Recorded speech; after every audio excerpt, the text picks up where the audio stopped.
Marketing and selling is essential in your online business. And when you have the right strategies and mindset, you not only can make a lot of money, but you can change a lot of lives.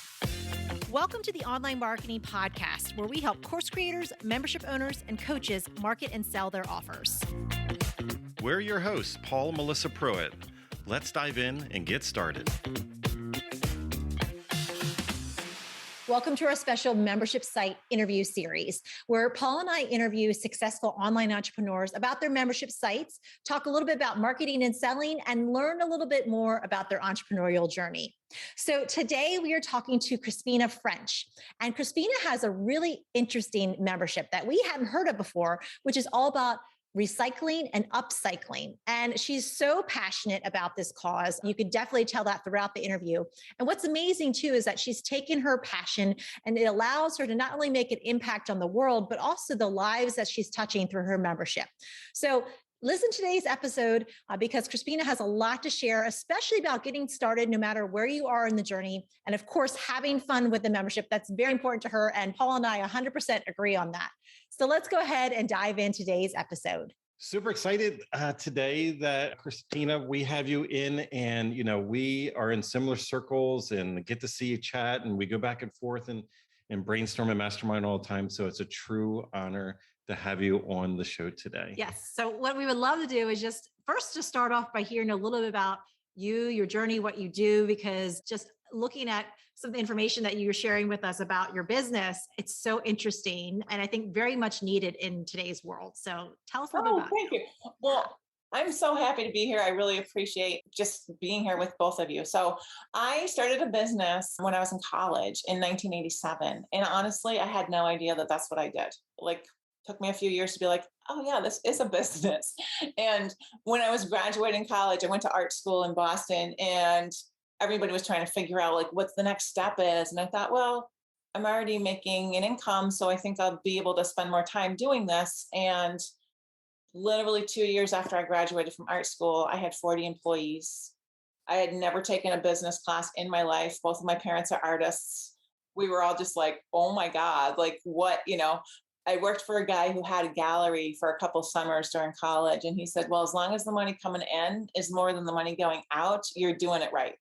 So I just kind of followed that real simplistic way of making a business. And, I've actually never really had any kind of, I worked at a gallery, I've done a bunch of waitressing through the years, but really other than that, I've always worked for myself.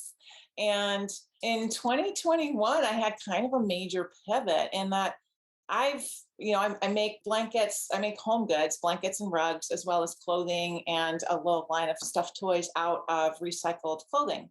And for years, I would teach people my craft. And about halfway through 2021, it became really clear to me that really what people wanted to learn from me was how to run a creative textile recycling business. Mm-hmm. And it was kind of a shocker. It was unexpected. And I started a membership based on that. And it's been this amazing journey for me to kind of challenge myself and continue my learning. And looking back, it's so refreshing, honestly. So here I am teaching something that I never really thought I was good at. But then I'm like, well, it's been going on for 30 years. So I guess I know how. And so, yeah, that's how I got here. Yeah. And it's interesting, I think a lot of us are accidental business owners or entrepreneurs. Some of us might not self-identify as an entrepreneur. We might just see ourselves as a business owner. And for you to accidentally stumble upon that because you woke up and you're like, oh, I'm making money doing this. So, I guess this is something that's sustainable. And what simple advice is going back to what you originally learned is that as long as more money's coming in than going out, I think as simple as that is, I think that's overlooked a lot, especially in this online world where a lot of people are just investing like crazy, anything and everything, the next shiny object. And what I really would love more, because what you do is just so amazing because I have to say, we're definitely in our own little bubble and we don't have an awareness like we should. And I think most people in the world don't have the awareness.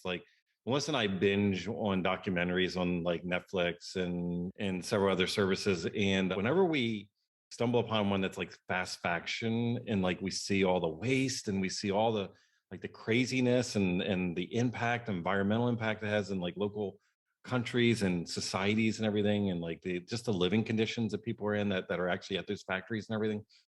And just to think like what you're doing, would you consider it upcycling, recycling? Is there a different, better term for it? I'm very naive to all this. No, one of the things that I think is really important for everybody just to know is like educating is kind, right? And that's what I honestly spent like the first 30 years of my business is like people initially when I started back in the day, like I did my first trade show in 1989 and people were kind of horrified. Like, Mm. what's it made out of? Like, is it clean? Like they weren't being jerks. They just didn't know.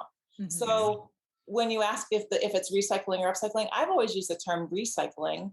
But recently in my research, I've realized that recycling and upcycling are kind of different in that recycling takes something, whether it's a plastic container, tin can, whatever, and it changes, it recycles it. And that often means to deplete the value, right? So it's, Mhm. now it's this thing and it's no longer useful. So you're going to recycle it and it kind of like brings it down. Like maybe it turns into the asphalt augmentation or something like that. Upcycling often will take something that's a waste material and add value.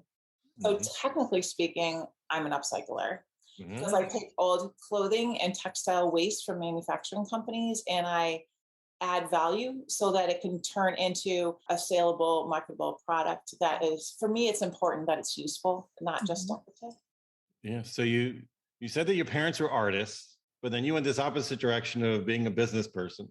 But really, you came full circle and you're monetizing art in a way because you're creating, right? And you're teaching other people to find their creative outlet and I guess monetize it as well. Did I Yeah. understand that correctly? Yeah, totally. It's funny because I was not a successful student. My mom and dad were both art teachers at the high school that I went to. So my sister was a year ahead of me and she got a perfect score on her SATs. Mhm. So my whole kind of, early education career, I was always in my head thinking like there's something wrong with me. Like Mm. I'm just not that smart, honestly. Mhm. And, I think things have changed quite a bit since then. So kids aren't labeled or there's different ways of addressing those kind of alternative learning styles. But one of the things that I think is unusual or people have brought to my attention that they think is unusual is that I am an artist and I love math. So I'm like left brain, right brain. Awesome. Yeah. And I feel like art is like learning a language. Like anybody has the ability to hone their artistic skills, and it just takes focus and commitment. So it's not like a magic pill. It's Yeah. just if that's your path and that's something that makes you feel good and you want to create a life around your artistic talent, I think it's an option for anybody who has a committed interest in doing that. And I am of the mind that if you're having fun, you're doing it right. And I love to make things. So I think it's totally possible for anybody to make a career doing something that they love. And so I love to encourage that. I love to encourage people to you have to be very creative about the way you look at things, right? Like, 95% of the people who graduate from art school do not use their degree in their career. Mm. So I was like, I just worked my tail off getting through art school. There is no way I'm not going to use this for my career. Like, that's what I just did. I didn't really like school to start with. Like, oh my God, I'm going to go to college now. Like, it's got to serve me. Right. And going back to that initial, like, simple advice, the more money coming in than going out, I've never had any kind of investment in my business. Yeah, I waited tables, I made little tiny bits of money, and then I would just invest it in my business. And because my business uses recycled textiles, meaning used clothing, and there's very little investment. So there's not like, I remember the first time I went to the bank when I had my production company, I needed to have working capital because it was quite seasonal. My production company was quite seasonal. So they were like, well, what do you have for collateral? And I was like, I don't really know what collateral means, but what do you mean? And they were like, well, do you have like big equipment? Do you own a building? Do you have anything that you can put up for collateral to get like, working capital, like a loan for that? And I just had a pile of old clothes and a whole bunch of scissors. and sewing needles and yarn. And at the time, I had 40 employees, and about 25 to 30 of them worked at home. And there were people who were, for some reason, needed to be at home. They had young children, they were caring for elderly parents, they didn't have a vehicle. There were women who were deemed unemployable. They were all women. And the thing that I saw happen, which was so empowering for me to see, was that they flourished. I paid them well, which they got paid by the piece. And, I had to jump through a million hoops to make it all legal in the state of Massachusetts.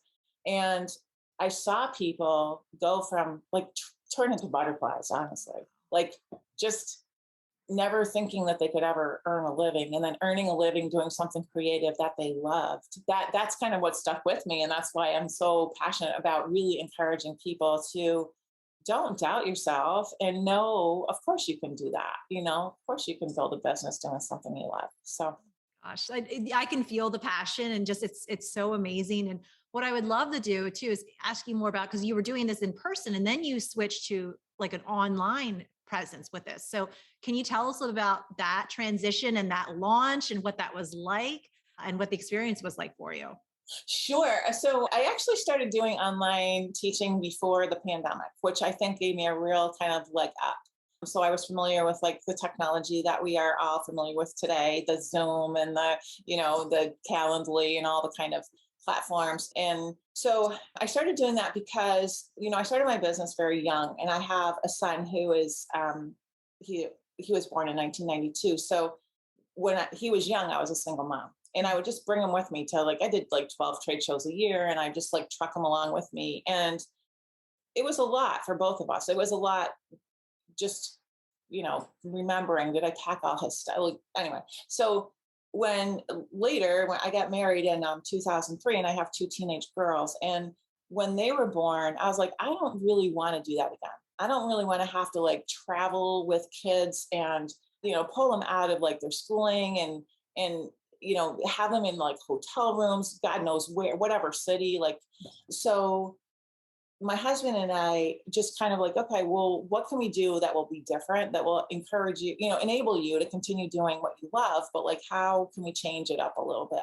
And so I wrote a teaching book back in 2008, and it was published in 2009.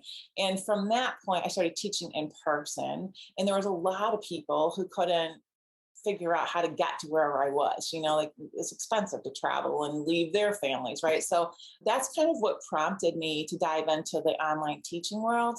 And then I just saw that as it was an opportunity for a lot more people.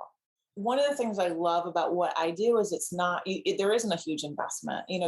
These women who work for me I could send them home. Literally, I would send them home with garbage bags full of clean material that I had sorted for them. And they would bring me back finished product. And all they had was a scissors. I'd give them a little sewing kit. They had a really nice pair of fabric cutting scissors, pins and sewing needles. It was all hand sewn. They didn't even need a sewing machine. And so it was very accessible. You didn't have to have, trust fund. You didn't have to have a workplace. You didn't have to have, you could start a business literally in your kitchen. And that's why I think it's so important to know you don't need to have any of that extraneous. I mean, it's great if you have a studio or if you have a sewing machine, that's going to help you, but you don't need it to get started. Yeah. So I hope I answered the question. I kind of lost track of it there for a minute. Oh, no, well, it's great because if you think about it, you start off with very little, resources yourself. You were that single mom, on your own. You were traveling a little bit, and, it wasn't sustainable long-term. And I'm sure that impacted finances and relationships because you had to get yourself to places and locations. And whether it was successful or not, you took on more risk. And here we are in the online world going, oh, this is a big, huge risk. And it's wow, just the trip for you to get to one location years ago is probably more money than what you pay for your Zoom account all year, Oh, yeah. It's also the interesting, in the trajectory. If you look back, anyone who's my age or older, the difference, I sold to stores. So I sold, I would pay the people to make a sweater. I'd give them whatever it was. I don't remember how much it was, but then I'd sell that sweater to a store. I might charge, let's say, $100 for it. The store's going to sell it for $200.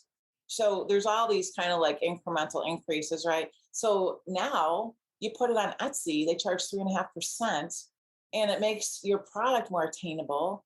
It makes that person able to have a business with like so much less expense. Like, I hear people complain about, oh, whatever platform costs $80 a year or, $80 a month. I'm like, that is just such a deal. If it helps you, it's good. So yeah, I think it's starting a business is certainly easier now than it was then. Yeah. And just the journey that you're on right now. So you got into the online marketing, you're a little ahead of the curve. So a member coming into your world, like are you teaching them actually how to create the product? Or are you actually helping them with selling, marketing online? Like Funnily enough, I started my membership a couple of years ago. It was actually right around the time the pandemic started, and it was kind of cobbled together. It was like a Facebook group, and I actually sent out like a snail mailing each month, and we had Zoom calls every week, and you'd have to like get the link on an email, and it was all kind of patched together, which kind of fits the bill for me. I love it. It's a theme. I'm a professional patcher. So the people in my group really loved it. And it was interesting though, because I didn't really target people. I was just like, hey, I'm doing this, right? So I had this beautiful group of women who were generally a little bit older than me, who were really interested in learning crafts. So I taught crafts. And I got to a point where I was like a little bored with it. And I loved the community aspect of it. And I could see there was like this capacity to do so much more with it. So I started looking for a platform that would serve me better and serve them better. And I wound up deciding to go with Mighty Networks, which is a platform that I love Mighty Networks. And I think it was probably June. I do this thing every month. I interview people who follow me on social media. I want to know if they're getting value from me. I want to know what do they want from me? Do they want a blanket? Do they want me to make a bigger size sweater or dark blue or like what, am I doing it right? Is basically what I want to know.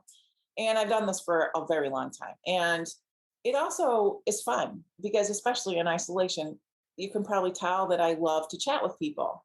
And I want to know what my end user is saying. And when I did all those shows, I heard it all the time. And I don't get that anymore.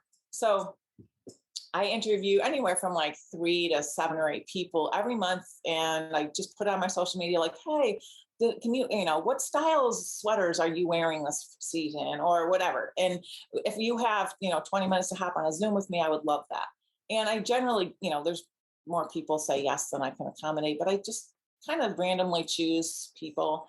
And it became very clear to me that people were completely cool with like, they know how to craft. There's a million different places they can learn that. But what they don't know is how to build that viable business. And I always thought of myself as an artist who kind of cobbled together this business. And when I started hearing that, I started like, wait a second, they're seeing me in a way that I'm not seeing myself. And I was able to say, I want to back up here for a moment. And I want to just see if I can see what they're looking at. And it was the first, honestly, it was like the first time in my whole career where I stopped and I looked back and I was like, what do I want? I want to affect global change in textile recycling and careful textile consumption. I want everybody to know what fast fashion means. I want everybody to understand that if something is really inexpensive at Walmart, it's because the person who made it got treated like shit. They didn't get paid enough. They didn't get what they needed. And people think, oh, that happens in China. It happens in Los Angeles. It happens in New York City. It happens all over our country. And we're very quick to point fingers at other places where this is happening elsewhere. And we're very quick to think, oh, that sale at that place that we're going to go get that pair of jeans for $14 is a good deal. And I want people to understand that it's really not. It's really not a good deal. And it's really, you can make choices in your everyday life that have ripples that go out and do really good things. And so when I stopped and ascertained like what I wanted to do and really clearly decided like that is my goal, is to help other people grow their recycling businesses so that I can grow the awareness of our global excessive consumption when it comes to textiles. And that's clothing and that's any kind of textile. And it was very empowering to me. So now when people come into my membership, we talk about both. We talk about, I have two levels in my membership. I call it the curious membership, which is just a $10 a month. Come in, learn a bit, like check your feed is there for you. You can learn all this stuff. And then we have the collaborator level, which is a $49 a month buy-in. And you get an hour of my live interaction every week. And each week we have a different subject matter, and it's all geared toward entrepreneurial textile recyclers. So we have enterprise hour, we have mindset and motivation hour, we have creative technique, and we have product technique, product development. So it's kind of both. But rather than me teaching my technique, it's a group call. It's all, people can interact with each other, which I feel is very valuable it's much more valuable to have 50 people as input than just me going like, oh, I love that. Or people have more critiques that are more valuable to them because there's so many different people participating. I love this because at the beginning of this, you said something very key, which I think is a lot of us in our own journey. We do the thing that we do really well, but it took us like the journey to get to where we're at. It didn't just like overnight happen. And a lot of times we don't see like the value that we bring or the eyes, like the projection that we're illuminating the world, like how people see us. And like, I forget how you exactly reference it, but it was like you basically your audience, because you did engage them in conversations, you realize like they see you differently than you see yourself. And one of those things that they saw in you was the business and entrepreneur expertise, which you took for granted because it's just a function of what you do. And that ended up being like the little nuance that was like, wow, there's the opportunity, and you didn't have a light shined on it. Like if somebody was going to say, what are you an expert in? You probably would have went over to like what you do and what you teach and what you're doing. Yeah. But then it's like, because you're doing all those things and because you're monetizing, you actually create desire over this audience. And I was like, but we want to know how to do that from you. And this is a membership, that idea that I would have never like on earth, if I went to run around and interview people on like different like membership concepts, I would have never thought that there would have been a membership on teaching individuals around the world how to recycle, upcycle textiles to monetize. So not only are they making an impact in the world by reusing these resources and having them being placed back into society again, but also like they're impacting their family and their livelihood as well. This is such an incredible ripple effect. Thank you. Thank you. I'm so excited about it. And it's funny because, I have been doing what I do for such a long time that it becomes a little rote. It becomes a little like, okay, yeah, it's going to be Valentine's Day soon. Better make some heart blankets. And it's such it makes me feel like that first date feeling. So excited. I'm just like crack the door open to this world that I can just tell is like the most amazing place. And it's really empowering for me as well as the people who are members at the moment. One of the big things that I'm working on and I'm super excited about is an annual summit of creative textile recyclers who are entrepreneurial and actually one of the things I've done that kind of like helped me put my feet like on the map was I've done a bunch of large volume projects with people, manufacturing companies that use textile waste or that use textiles in their process and generate a fair amount of waste.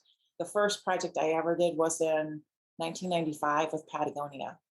And Patagonia approached me. I honestly, at the time, I didn't even know what Patagonia, I was a single mother. I was like, I didn't have a lot of money, and Patagonia stuff is quite expensive and it's worth it. And it's produced in a really sustainable way. They're very mindful about their whole product line. They came to me, they asked me if I'd do a project with them. And now, if you go to the Patagonia website, they have like rewear is a big part of what they do. So they took that work that we did together and they added all their expertise and development capabilities, and they turned it into this thing that's like this huge, beautiful, really well put together project that brings a lot of awareness to my passion, right? And then years later, I did a similar project with Eileen Fisher, and they did the same kind of thing where they have what's called Renew, and it's it's a whole collection of clothing manufactured in this country in their tiny factory in Irvington, New York, that is all zero waste, and it's all made out of their garments that have been recycled. And they've even changed the way they manufacture their first run product so that it's easier to recycle.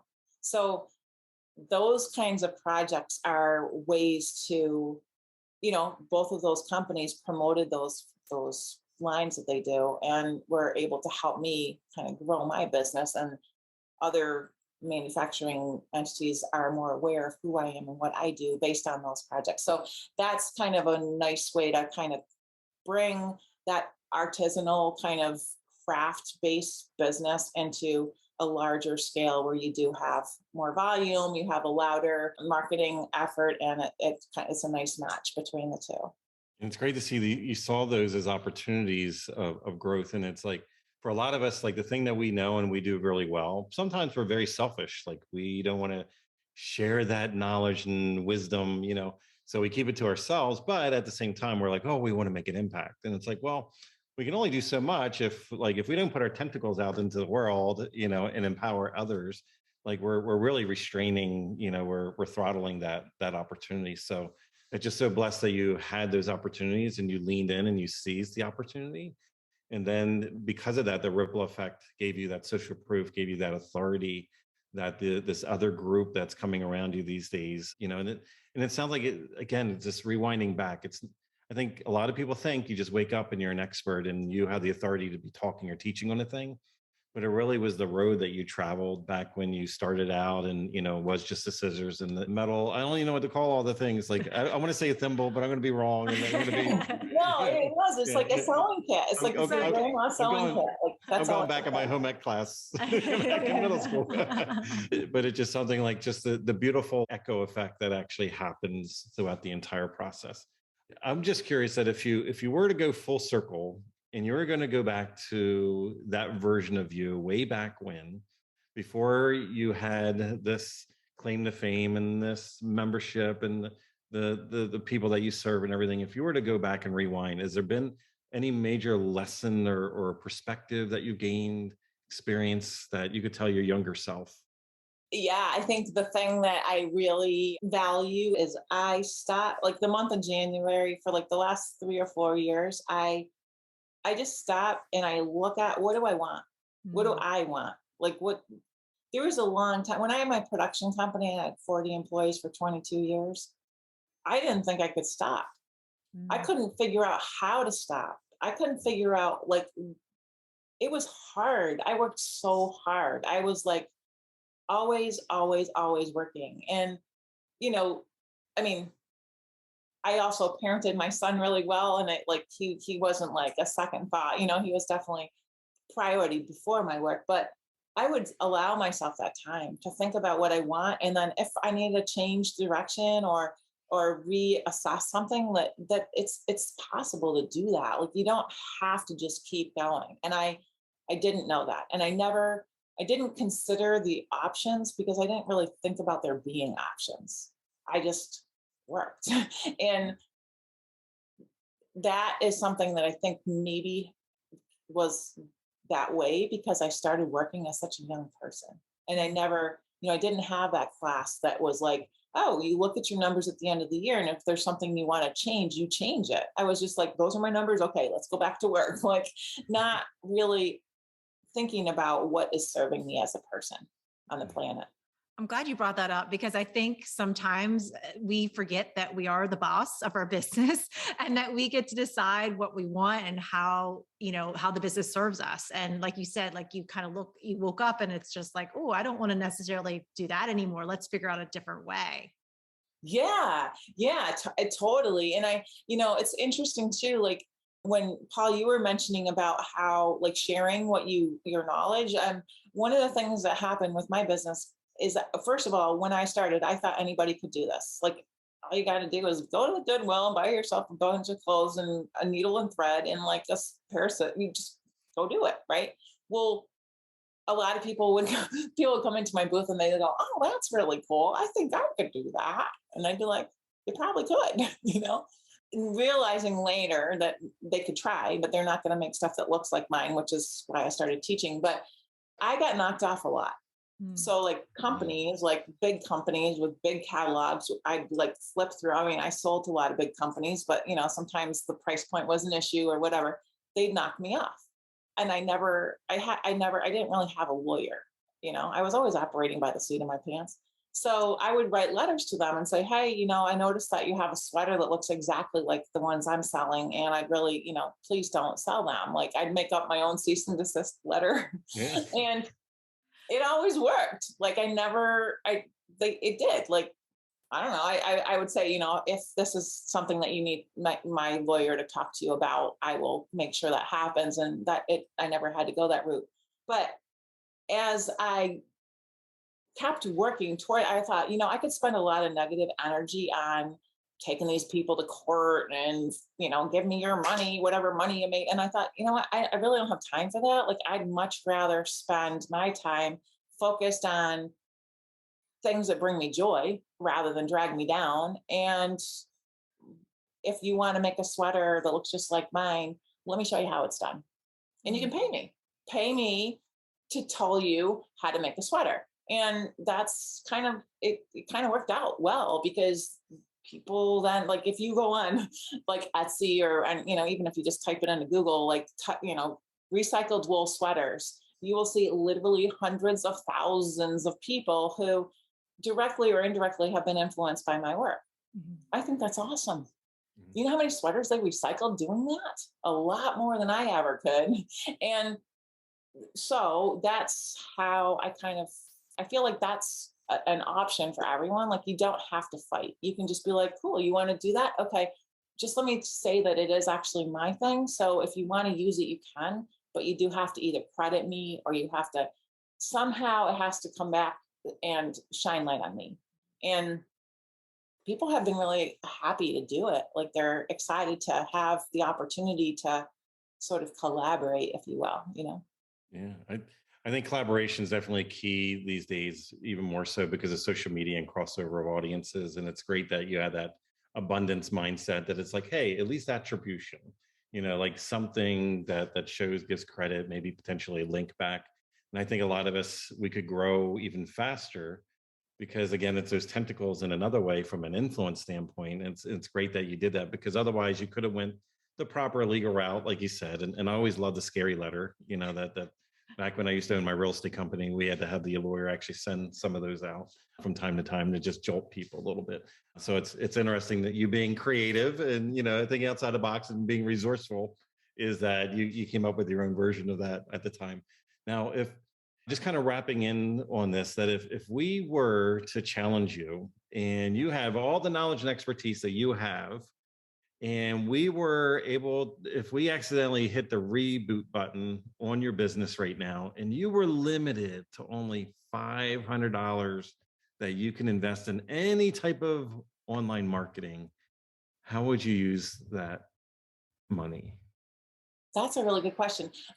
I'm not sure I'd need the $500. I think that I would use social media. I think I would buy, starting from the ground, I would have a website. I would buy some, whatever it is, if it's a Thrive Themes or a Squarespace platform, and I would talk to people who follow me.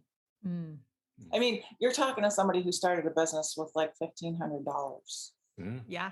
So I'm a proponent of encouraging people to start with whatever they've got and use what they have before they start using what they don't have.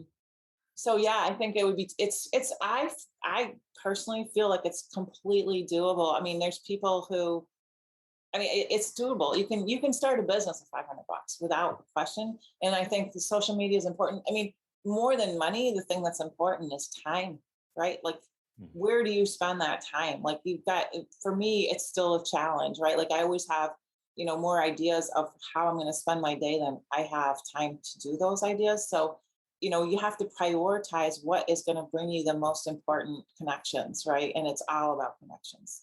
And if it's, you have to kind of figure out, like, if you're starting a business and you only have $500, where are your people? Who do you want to attract? Are they on LinkedIn? Are they on Instagram? Maybe they're YouTubers and TikTok, like wherever they are, you got to be there.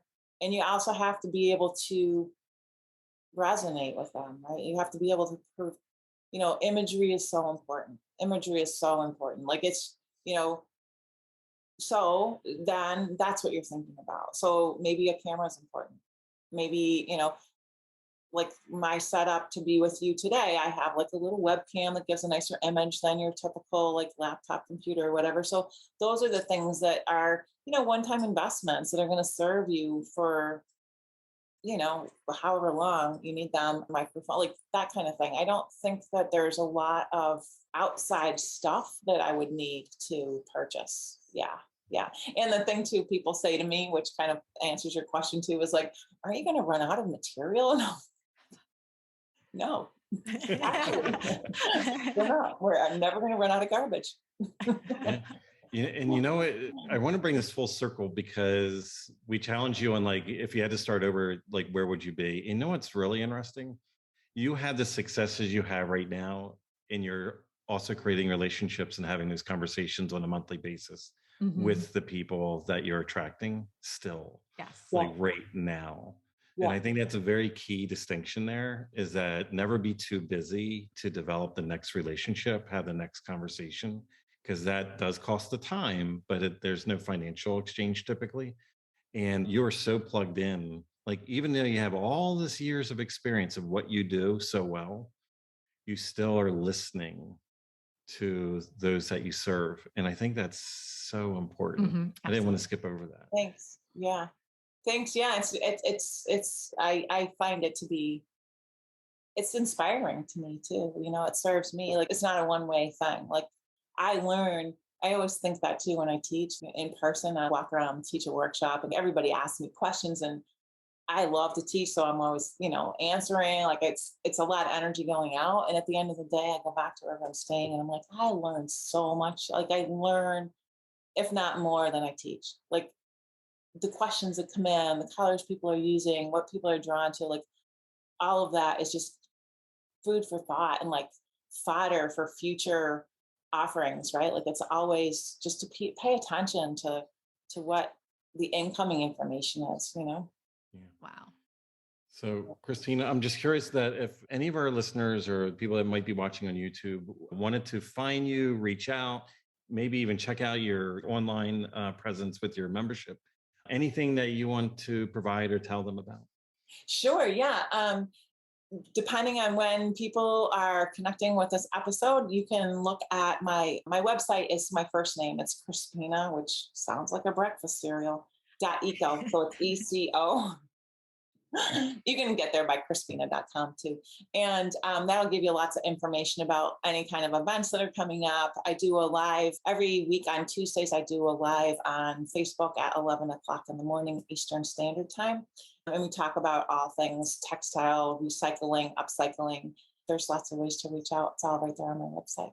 Awesome. Awesome. Crispina, thank you so much. This has been amazing. You're so passionate about what you do. And it's really encouraging also just to see your journey and how you just have been resourceful and determined and trying new things and listening to your audience. And it's very inspiring, I think, for all of our listeners here, just to put yourself out there and get it started and get it going. So thank you for spending the time with us here. Thank you. Oh, you're so welcome. Both of you. What a pleasure. What a pleasure. Thank you so much. If you would like to work with us and our team to help you snap up more sales and incredible clients with a stellar marketing strategy that works, go to adaptivemembership.com and sign up for our wait list. We have a limited number of spots in our exclusive program to set you up for success and take action. We're waiting for you at adaptivemembership.com.